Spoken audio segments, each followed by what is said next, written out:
Now, talking about the nations, you have a crazy idea again.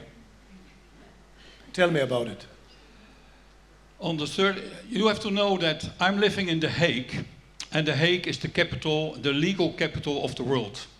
We have produced a film, The Hague or Jerusalem, where I show that The Hague has stolen the promises of Jerusalem. It's the counterfeit. Have you ever thought that Jerusalem has another city that has taken all the promises?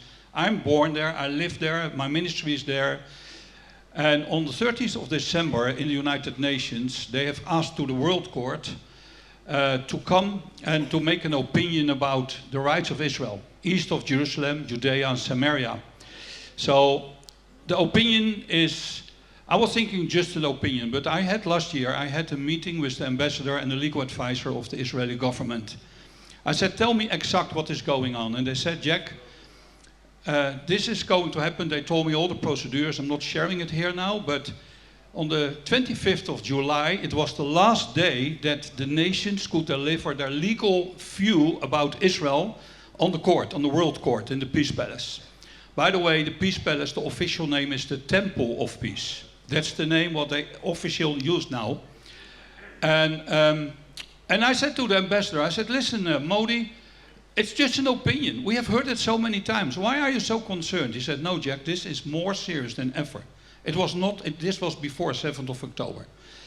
And later I heard from the Minister of Foreign Affairs that in Israel, from the deputy, that this is the most serious thing in The Hague. And what is going to happen, because what is going to happen if there is a negative answer, that would be a disaster for Israel in international relations. But let me go into this now, what you plan on in July. Yeah, but I received a phone call. I'm not telling you all the details, but suddenly I was asked to be the representative of the Republic of Nauru at the World Court. I was stunned, I couldn't believe it. When I finished the phone call, I heard a voice loud, and now you are involved. And I knew I can't go back now. When I was on Malta, I did research. I never heard about the Republic of Nauru. Have you ever heard about it? I didn't.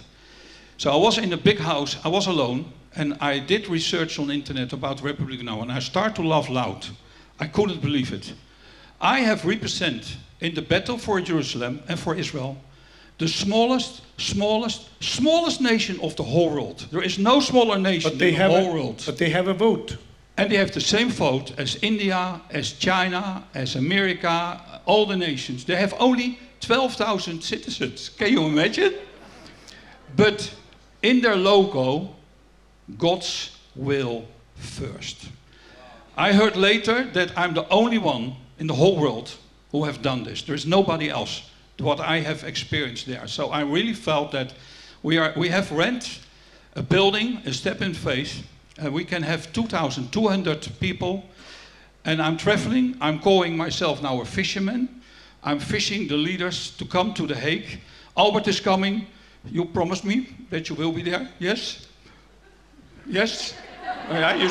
You said today yes, but... Yes. Yes. But Jonathan Kahn is coming, but I was in India last week. I'm going, and the pastor of the fastest growing church in the world is coming. He has 300,000 people on a Sunday. I spoke there for 4,000 leaders. Next week I will be in Brazil. I'm going to speak in parliaments there about what the result is, that if you're going to divide Israel, your nation will be judged. Now, we were actually together in Brazil. Yes. Right before the elections. We saw all of this unfold, invited by the First Lady. We were right there praying with her. Judah Glick was here blessing them. We saw this drama. We saw all what would happen. And I would really ask you, I don't know, we have this, Philip, if we have this poster up for the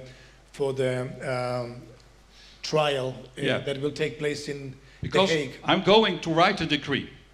And the decree, we are going to bring the leaders on the platform and they will sign it. And then we have a seal with wax. We will do it and then we will bring it to the World Court. They have said the judges are not open to receive it. It's impossible. And when I heard the word impossible, I always say, that's not in God's dictionary. If we are going to pray, we will find an open door. And the date, the 3rd and the 4th of July, it's just how it came out. I got this morning a message that Spain is going to officially declare a Palestinian state in July, and they said that many, many nations will follow them in July. So the date is very prophetic, and you are really welcome if you felt, I want to stand for my nation. I want to stand, because my nation will be destroyed. If I'm going, I will sign. And I really felt that the nations that will be there, that there will be places of refuge from the destructions that God is sending all over this earth. I really felt that we are now in judging time.